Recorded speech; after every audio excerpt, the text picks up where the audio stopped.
Evening. How y'all doing? It is Friday,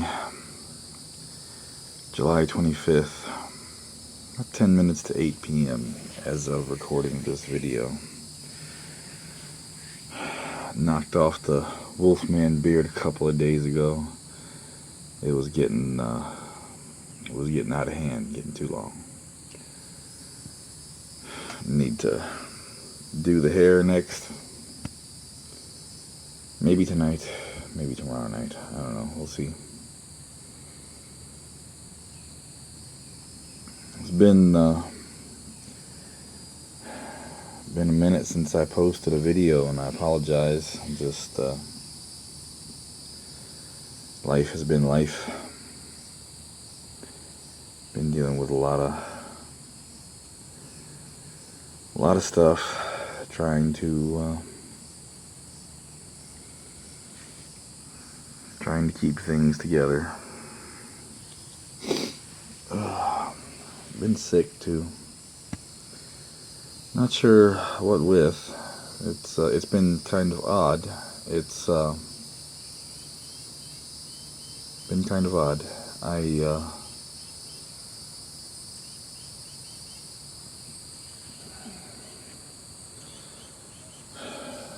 It hasn't been, like normal.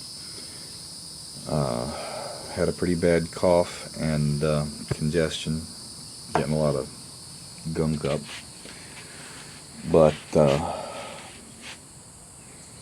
no sore throat and no nasal congestion and no fevers. Just a respiratory thing, I guess. It has had me somewhat concerned because I got those nodules in my chest and I don't know what they are. And even though the lymph node that we removed from my groin area came back benign, that doesn't guarantee that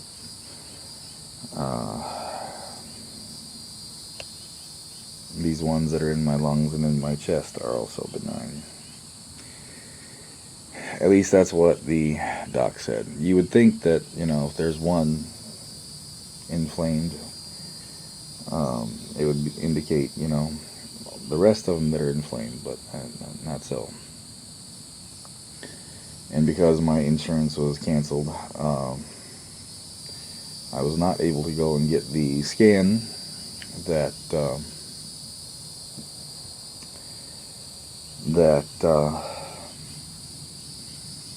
I was supposed to do,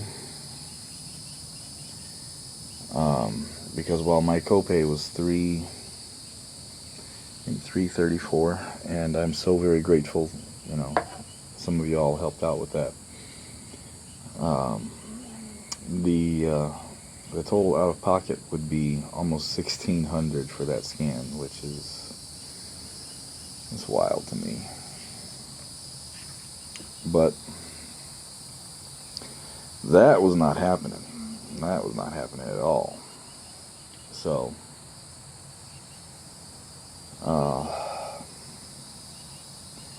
I ended up using that money to refill my insulin. Diabetic, gotta have it. And that is not cheap, unfortunately.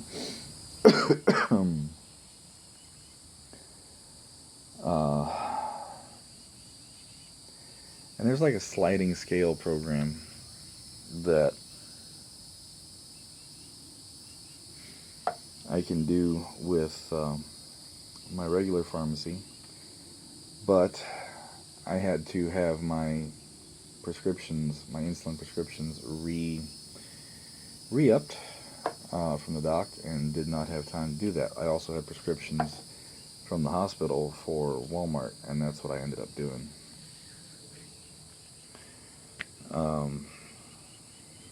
Potentially I'll be able to get at least some of that reimbursed when my insurance does become active again. Still waiting on Medicaid to be approved. And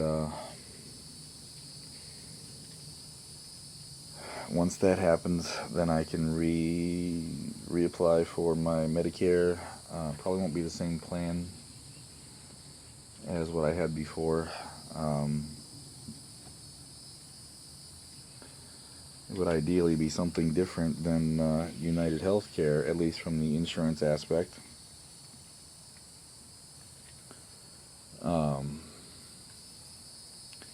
Because their copays are really high, and my copays with United Healthcare were really high, and it was a struggle to find doctors that take it. Last year, my regular eye doctor over on the island took it, but this year they don't. So when I am able to go and get a prescription for glasses once my laser and injections are done, I will have to find a different eye doctor that does take it if I end up back on UHC. Mayo Clinic does not take UHC. It, which, is not really that pressing because it's not in the budget for me to be going back to Mayo Clinic for anything.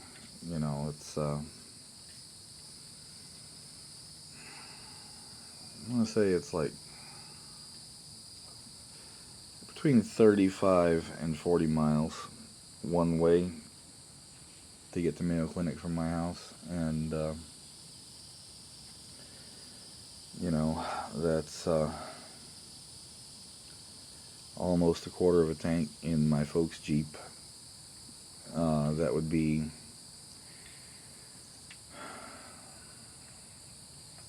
a little halfway between a quarter and a half a tank in my truck.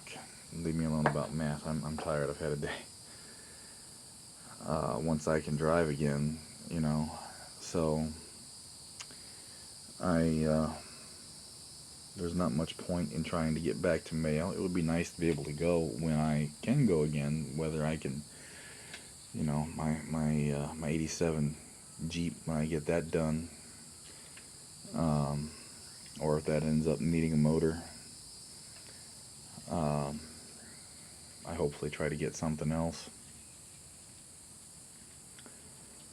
that is good on gas. I would be able to do it if I had to, or if that was what was best, and it's going to be what's best in most cases because they've got the best doctors, and they've got the best facilities. Like, the oncology people that I'm seeing right now, Doc seems like a pretty good doctor,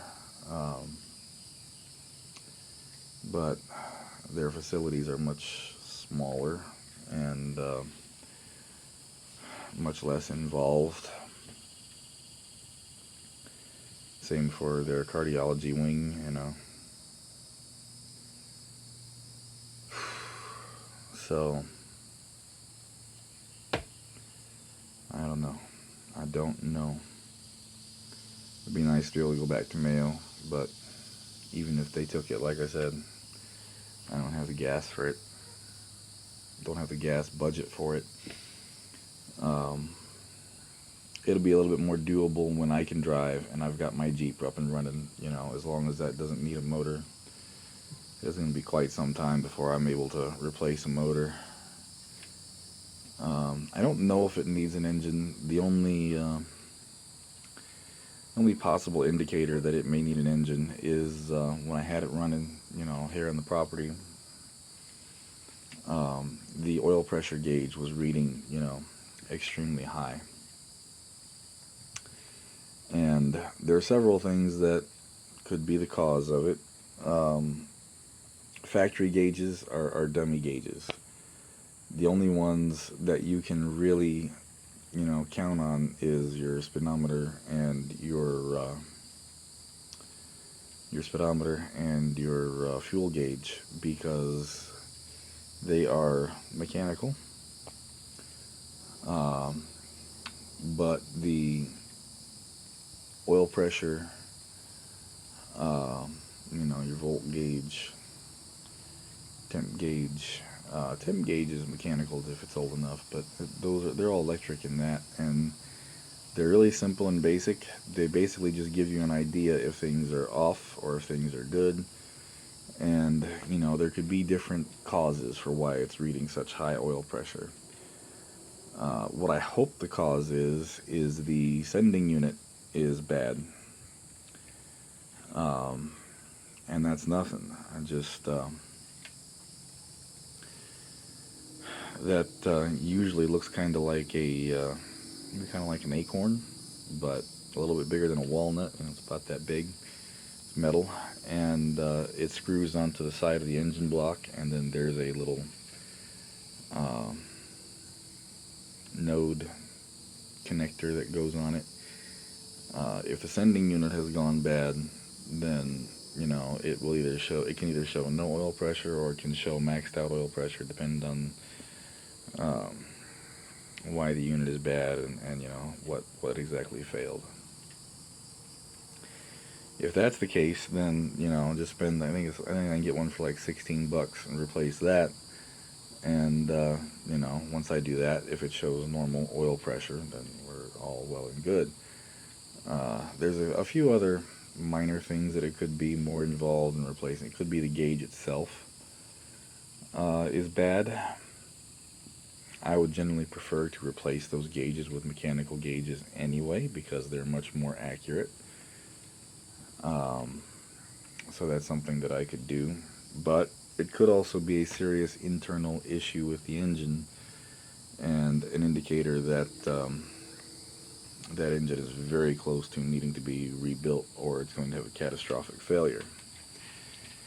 Uh, I could rebuild an engine aside from the machine work that needs to be done, but I don't have the equipment to do it. I'm not physically capable of doing it. I'm not physically capable right now of snatching that engine out of there and putting another one in.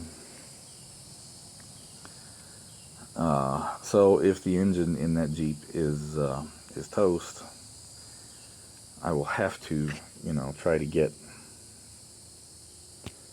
something different. And it would pain me very much because I really love that Jeep, but I will have to, I'll sell it and try to recoup something on it.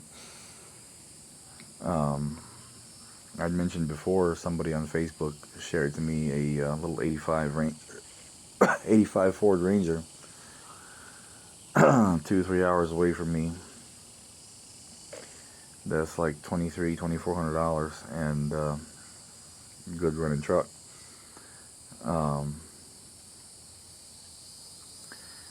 And doesn't need any work, but it's just a good little daily driving and work truck.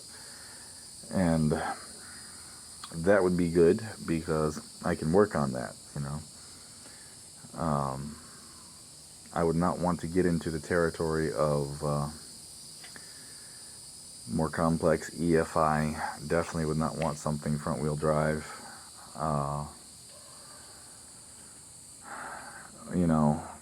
Will it be more fuel efficient? Yes. But will I be able to work on it and maintain it the way I can with, older stuff, carbureted stuff, or early EFI, rear wheel drive stuff? No. And I cannot afford, there's no way I could afford to go to a shop. It's like somebody was saying something to me again on Facebook a couple of weeks ago about, when I was talking about this. Well, beggars can't be choosers. Take what you can get, You talking about how, well, it's got to be this or it's got to be that. It can't be this and it can't be that. That sounds like you're full of shit and you're just trying to get, something uh, something better, but for less, And I told him, I said, that's not the way it is at all. I said, I've got to make sure that, if I do have to get another vehicle, that it's something that I can work on and do the maintenance on myself. And I don't know complex EFI systems. I don't know the more complex electrical systems. I don't know front wheel drive, and if there was to be a major failure, I couldn't repair it, and I could never afford to take it to a shop, Like my 2015 Jeep Cherokee, I'm pretty sure that the only thing that's wrong with it really is a bad freeze plug. But due to the location of the freeze plug, I would have to it looks like I would have to actually lift the motor up to reach it, because it's on the right hand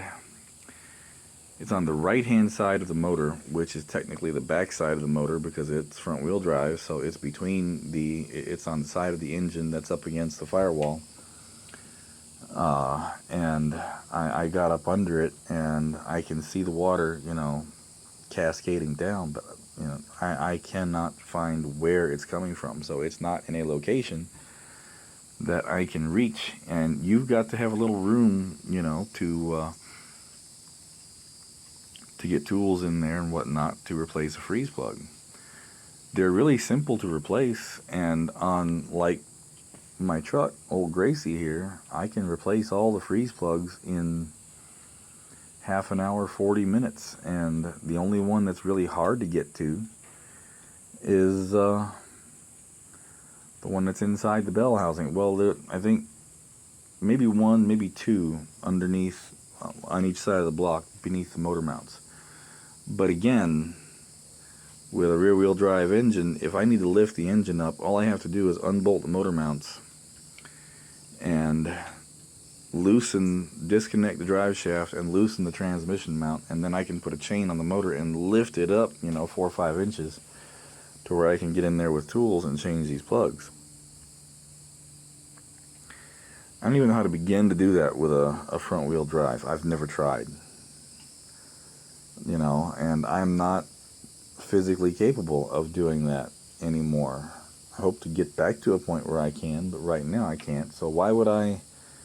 That to me is like saddling myself with a ticking time bomb. It may or may not go bad, but if it does, I'm going to be up the creek without a paddle if I can't fix it.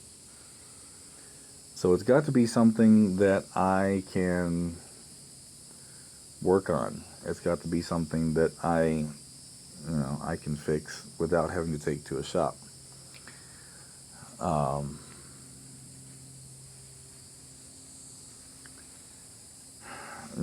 don't like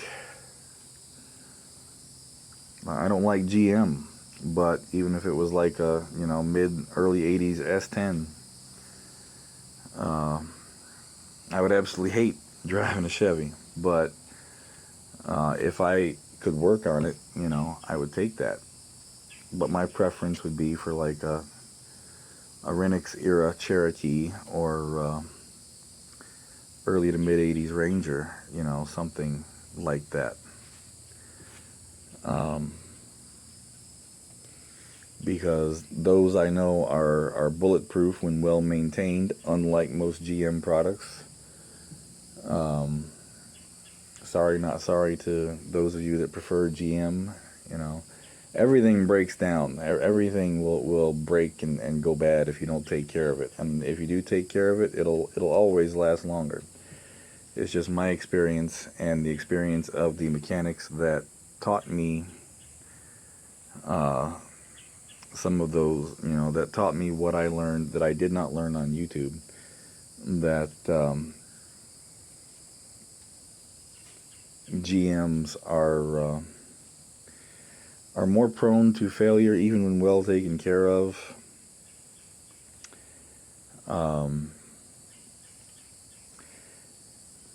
For the simple fact that GM, for the longest time, everything they've done has been about quantity over quality. That's one reason why you see a lot of guys putting GM motors in Fords, Mopars, other cars. Not because they're better, but because they're cheaper. You know, you can get a GM small block V8 for half, sometimes less than half the cost of a Ford small block to put in your Mustang or your truck or whatever. And GM capitalizes on the fact that their stuff is so much cheaper, and they make their stuff, especially their small block stuff, they make it very modular. It takes very little work to put a GM motor in almost anything, but it's not going to be as reliable or as long lasting as a Ford or a Mopar motor. You know, I'm not trying to start no shit, that's just my experience. But, you know, I'll cross that bridge when I get to it. Right now, fingers crossed, knock on wood, when I finally finish getting that Jeep put together, you know, it will be dependable and long lasting for a long time. And I can work on it, you know, as long as I can drive it while I work on it. Or, you know, if it ends up needing something that I can do over the weekend, that's fine. I'm just hoping that, you know, once it's up and going, it'll carry me wherever I need to go with it.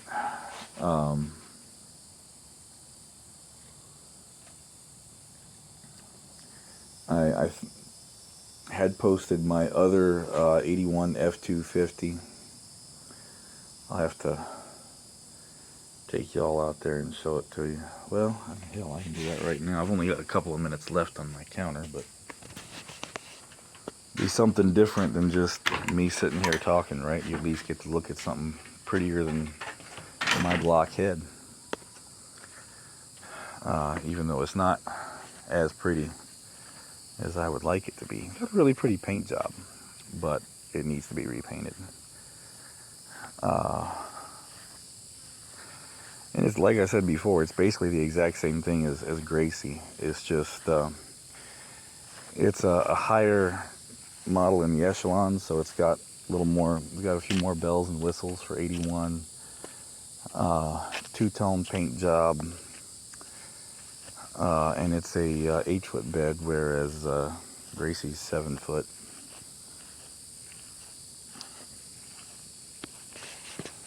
Let me see here. There it is. That is Miss Caroline. So named because I bought her in Hilton Head, South Carolina many years ago. And from a distance, you know, she looks good, but you can see it up close. The clear coat is needs to be redone. To excuse the junk, a lot of stuff thrown in there last minute. You know, the seats need to be redone. You know, shit like this. Not horrible, but for this truck, it's a little bit harder to find. And like these panels, super expensive. But drip rails, you know, right here, these are notorious for developing cancerous rust on Fords, old Fords, because they don't allow water to escape, and when it rains, water just sits here. There's a couple bad spots in the bed, you know. Overall, not in horrible shape, and aside from the paint, you know, it wouldn't take, especially going to junkyards like I used to love to do, wouldn't take much to get her, you know, in fairly decent shape. Redoing the interior will be the most expensive thing that needs to be done to that truck. And, you know, much as I hate to do it, especially now since I'm most likely not going to lose the house, I had thought about posting it up for sale again. I really don't want to until after I'm sure this mortgage deal is locked in, because if it's not, you know, something happens, that camper I got fits on that truck, that camper top. I'll maybe show you all that tomorrow. But it's getting too dark to get back on the porch. I gotta shut it down here in a minute anyway. I went to post her on, you know, Caroline on Marketplace, so that I could get the money up to, you know, at least have the money to get something more economical. But one thing about these trucks, you know, they're great trucks, super reliable, super solid. You take care of them, they'll take care of you. But the amount of people that would want them in, you know, as they are, 300 inline six, bulletproof engine, will drag a house down the road. But when it comes to speed, it's not there. Automatic, you know, it's not fun, it's not sexy. A lot of guys consider, you know, these trucks grandpa trucks, grocery getters. They're two-wheel drive, not four-wheel drive. There's just not a lot of takers out there to buy it. I've had, you know, trade offers, but nothing that I can use. Plus, I'm trying to keep it in reserve just in case. But that's, I'm going to jump off here. I'm about to get kicked off. I may do a part 2 here in a minute.